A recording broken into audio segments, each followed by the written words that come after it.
Hey, Robert Kress here, formerly of Scripps Pharmacy, but I promised you I wanted to get you some information out, things like I'm doing and what can be done to keep your immune system strong so you don't fall victim, hopefully, to this cough, cold, and flu season this year. So I wanted to go over a couple different factors because, me being known as a nutritional pharmacist, you might think I might be real big on nutrition, which I am, and I'll kind of tell you what I've been doing.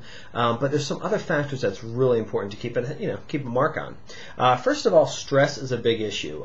If you think about it, when do people often get sick? When times of stress are very high, what we do is we basically exhaust out our hormonal system, which has a direct link to our immune system.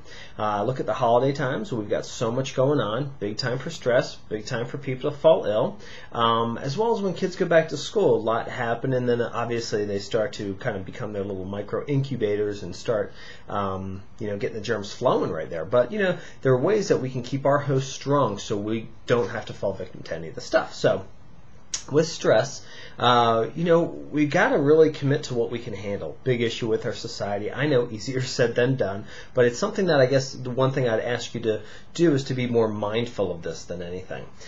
Secondly, sleep is very, very important and usually is a direct correlation to stress. Also has issues with the hormonal system, which is, directly related to stress. So, with sleeping, oftentimes people have trouble sleeping because that mind does not shut off. We've got to clear the calculator. We got to, get the day's events off of our mind and get to rest and allow that to come in. So, there are things that we can do for that. If you have issues with that, just email me. I'll give my contact information, and because everyone's different, certain things can help, maybe not. So you can forward that to me.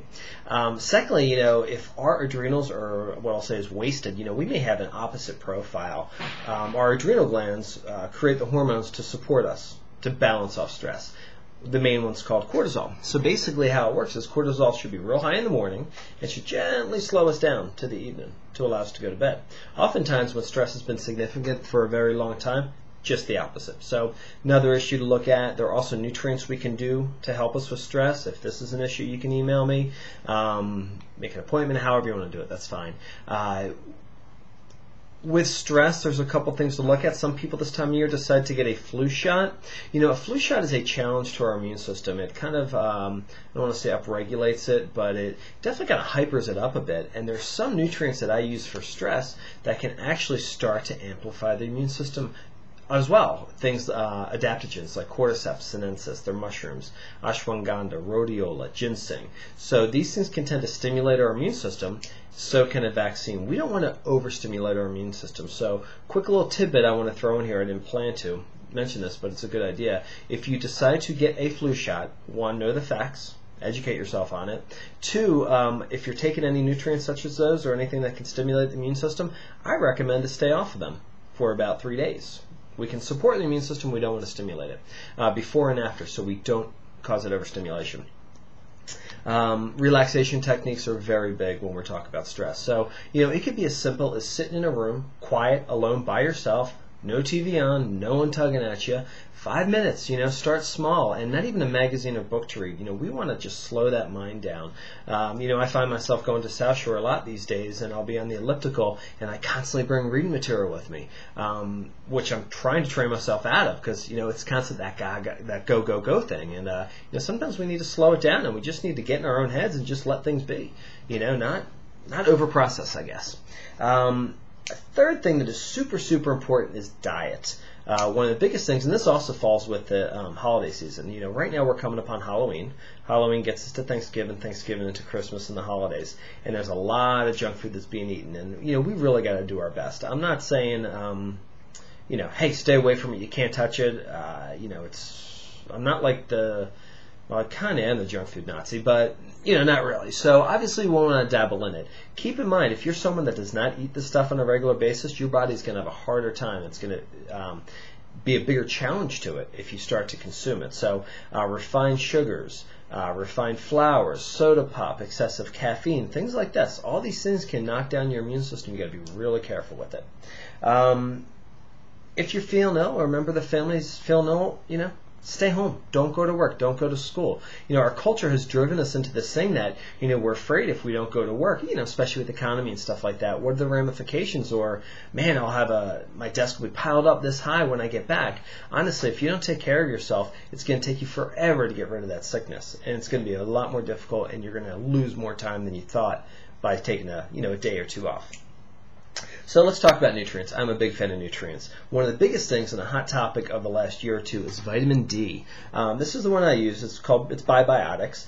Real important thing you want to look for right here, cholecalciferol. It's the D3. It's the active ingredient of the vitamin D. And that's very important. As always, we want to go pharmaceutical grade nutrients. I do between 4,000 and 6,000 units a day, which is 2 to 3 drops. And on average, the average individual's body needs to make about 5,000 units a day to keep them in the healthy range of 50 nanograms per milliliter. That's the test we can draw to find out where you are. If you need that done, you can ask your doctor, or you can even, I can set you up with that as well. Just contact me. You'll see the contact information. But vitamin D, very important. There's been some studies showing that if you've fallen ill, you can hop up to 10,000 units a day for 3 to 5 days, and that should help kick this out of your system quicker. So vitamin D, really big. My super all-time favorite thing, oscillococcinum. You can find this at any pharmacy. It's a homeopathic, and each one has a little vial. And these vials, what you do is the little lactose tablets, is about 80 in each one. You open up and you put it under your tongue. So here they are here. This shows 3 of them right there. You allow it to dissolve. For prevention, I feel this works for prevention. It's how they do it in France. 1 vial under the tongue every week.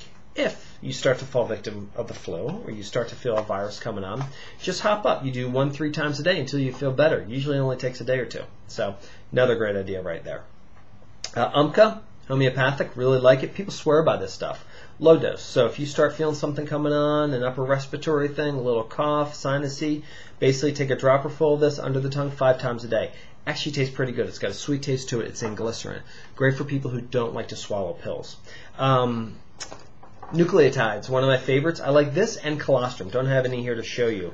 But either one of these is a great way to support the immune system. I do 2 nucleotides a day. If I tended to have stomach issues, my stomach needed some repair work, I'd probably go to the colostrum, maybe both.